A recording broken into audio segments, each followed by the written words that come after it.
আসসালামু আলাইকুম।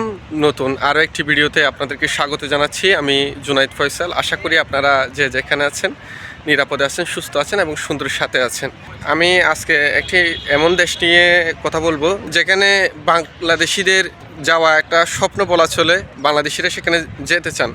যদি তাদের মধ্যে আপনিও একজন হয়ে থাকেন, আশা করি ভিডিওটা সম্পূর্ণ দেখবেন। একই সাথে অনুরোধ থাকবে, এখন অবধি যদি আমার চ্যানেলটি সাবস্ক্রাইব করে না থাকেন, দয়া করে চ্যানেলটি সাবস্ক্রাইব করে দিবেন। আমি কথা বলতে চাই তুরস্ককে নিয়ে। মুসলিম বিশ্বের মধ্যে যতগুলো উন্নত দেশ আছে তার মধ্যে অন্যতম হচ্ছে তুরস্ক। বাংলাদেশিদের তুরস্কে যাওয়ার জন্য প্রচণ্ড আগ্রহ কাজ করে, কিন্তু বাংলাদেশ থেকে যাওয়ার প্রক্রিয়াটা অতটা সহজ নয়, যার কারণে চাইলেও আমরা যেতে পারি না। বর্তমান সময়ে আপনি চাইলে তুরস্কতে যেতে পারবেন। তুরস্কতে 2-3 ধরনের ভিসা হয়ে থাকে এবং আরও বেশ কিছু কারণ আছে কেন আপনারা তুরস্কতে যাবেন।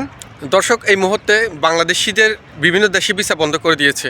বাংলাদেশিরা পৃথিবীর কোথাও ভিসা পাচ্ছে না বলে চলে। এখানে অনেকগুলো কারণ আছে যেগুলো আমরা পূর্বের বিভিন্ন ভিডিওতে বলেছি। এমত অবস্থায় তুর্কিতে যেহেতু বাংলাদেশিদের ভিসা হচ্ছে, সেহেতু আপনারা তুর্কিতে যাওয়ার চেষ্টা চালাতে পারেন। কেননা তুর্কি প্রথমত হচ্ছে একটি মুসলিম দেশ। আমরা ইউরোপের বিভিন্ন দেশে যখন যাই তখন আমাদের হালাল খাবারের প্রচণ্ড সমস্যা থাকে। যেখানে চাকরি করি সেখান থেকে নামাজ পড়বার সুযোগ দেওয়া হয় না। এছাড়া ঠান্ডার একটা সমস্যা আছে। এমত অবস্থায় তুরস্ক হচ্ছে এমন একটি দেশ যেখানের আবহাওয়া বাংলাদেশের আবহাওয়ার সাথে কিছুটা মিল আছে, অতিরিক্ত ঠান্ডা না। এরপর আপনি আপনার ধর্ম চর্চা করতে পারবেন। দ্বিতীয় যে কারণ সেটি হচ্ছে আপনি 6 থেকে 7 লাখ টাকা সর্বোচ্চ, আরও কম টাকাও হতে পারে, এমন একটা অ্যামাউন্টের ভিতর আপনি তুর্কিতে চলে যেতে পারবেন কাজের বিষয়ে।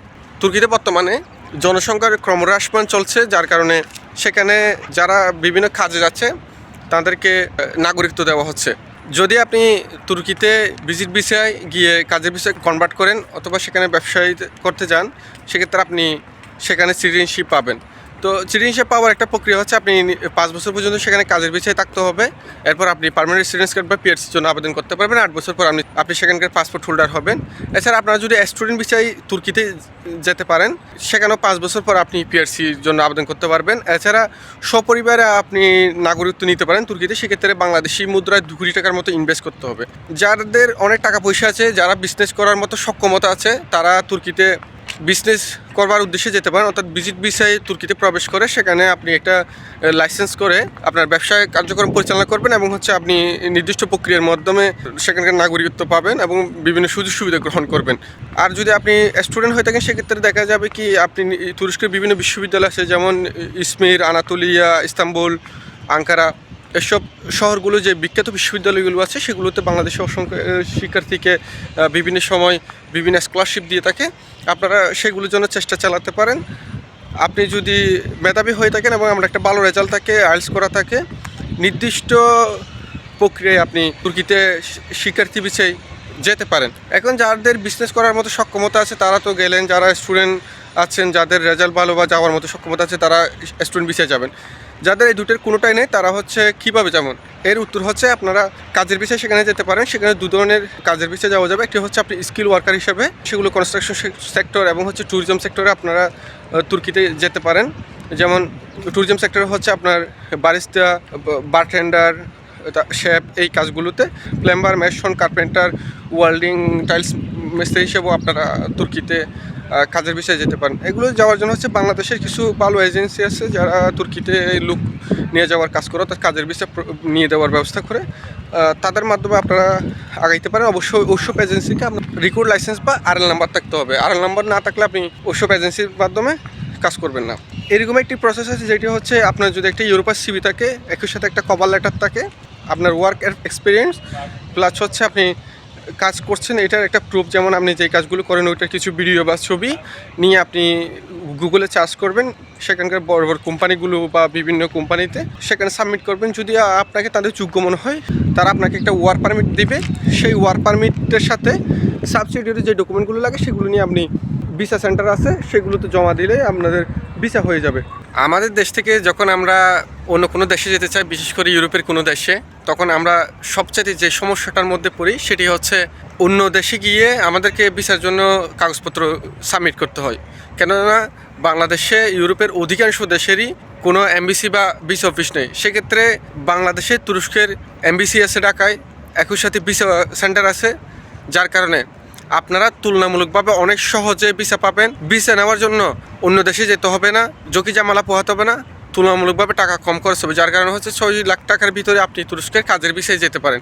এছাড়া যাদের টাকা পয়সা মোটামুটি আরও কম আছে তারা চাইলে প্রথমে ভিজিট ভিসা ম্যানেজ করে তুর্কিতে যেতে পারেন, সেখানে গিয়ে ভিসা স্ট্যাটাস চেঞ্জ করে ওয়ার্ক পারমিট ভিসায় কনভার্ট হতে পারেন।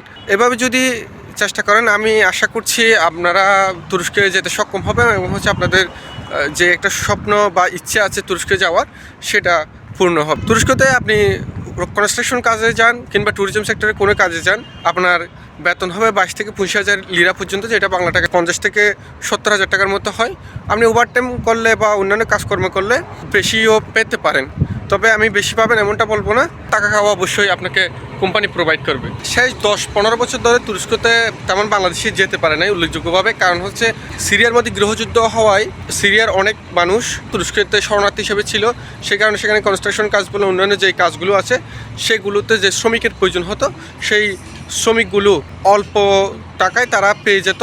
যেহেতু বর্তমানে সিরিয়ার পরিস্থিতি স্বাভাবিক হয়েছে, সিরিয়ান মানুষজন তাদের নিজ দেশে ফেরত গিয়েছে, সেহেতু কনস্ট্রাকশন কাজ যেগুলো চলছে তুরস্কতে এবং যে ট্যুরিজম সেক্টরগুলোতে লোকজন ছিল সেখানে যে ঘাটতি তৈরি হয়েছে সেটা তারা বিভিন্ন দেশ থেকে লোকজন নিয়ে গিয়ে পূরণ করবে। তবে সেখানে নির্দিষ্ট করে বলা হয়নি বাংলাদেশ থেকে লোক দিয়ে যাবে, তবে আমরা আশা করতে পারি যেহেতু সাম্প্রতিক সময়গুলোতে বাংলাদেশের সাথে তুরস্ক একটা ভালো সম্পর্ক হয়েছে, তুরস্ক বাংলাদেশকে বিভিন্ন ধরনের সহায়তা করছে, সেক্ষেত্রে হয়তো তুরস্কের যে শ্রমবাজারটা আছে সেটা বাংলাদেশের জন্য মুক্ত হবে এবং বাংলাদেশিরা গিয়ে যদি সেখানে তাদের মানসম্মান ধরে রাখতে পারে, বাঙালিরা যে কাজগুলো করছে সেগুলো যদি না করে থাকে তাহলে আশা করা যায় যে তুরস্কে তো বাংলাদেশিদের জন্য বিশাল একটা সুযোগ এবং সম্ভাবনা তৈরি হয়েছে। তুরস্কতে গেলে শুধুমাত্র যে আপনি টাকা পয়সা ইনকাম করতে পারবেন তা না, সেখানে গেলে আপনি একটা ইউরোপীয় ভাইব জীবন দ্বারা পার করতে পারবেন। যারা বিশেষ করে ইউরোপের নন সেনজেন দেশগুলোতে যেতে চান, অনেক টাকা পয়সা খরচ করে বিভিন্ন প্রতারণার ফাঁদে পড়েন, তাদের জন্য তুরস্ক হতে পারে চমৎকার একটি দেশ, কারণ মুসলিম সংখ্যাগরিষ্ঠ এই দেশে গেলে আপনার নিজ ধর্ম পালন করতে পারবেন, ইউরোপীয় একটা ভাইব পাবেন এবং হচ্ছে আপনি সেখানে থাকার পর পরবর্তীতে পিআরসি নিয়ে বৈধ উপায়ে আপনি ইউরোপের দেশগুলোতে মুভ করতে পারবেন, সেন্ট্রাল ইউরোপগুলোতে যেমন ইতালি, ফ্রান্স, স্পেন। আর যদি নাও যান সেক্ষেত্রে আপনি তুরস্কের যে পাসপোর্ট পাবেন সেটা পৃথিবীর শক্তিশালী যে পাসপোর্টগুলোর মধ্যে একটি, যার কারণে হচ্ছে আপনি অন্যান্য দেশগুলোতে সহজে ভ্রমণ করতে পারবেন। সুযোগ এবং সম্ভাবনা, উন্নত জীবন এবং নিরাপদ ভবিষ্যৎ যদি প্রত্যাশা করেন তাহলে তুরস্কতে আপনারা যেতে পারেন। ভিজিট ভিসায় গিয়ে ওয়ার্ক ভিসায় কনভার্ট হতে পারেন, অথবা আপনারা ডাইরেক্ট কাজের ভিসা ম্যানেজ করে সেক্ষেত্রে যেতে পারেন। বাংলাদেশের বিএসএল নির্ধারিত কিছু এজেন্সি আছে যাদের মারফতে আপনারা তুরস্কতে কাজের ভিসায় যেতে পারেন। দর্শক, সারা পৃথিবীতে যখন বাংলাদেশের দুয়ার বন্ধ হয়ে যাচ্ছে এমত অবস্থায় নতুন একটি দুয়ার খুলছে, যেটা হচ্ছে তুরস্ক।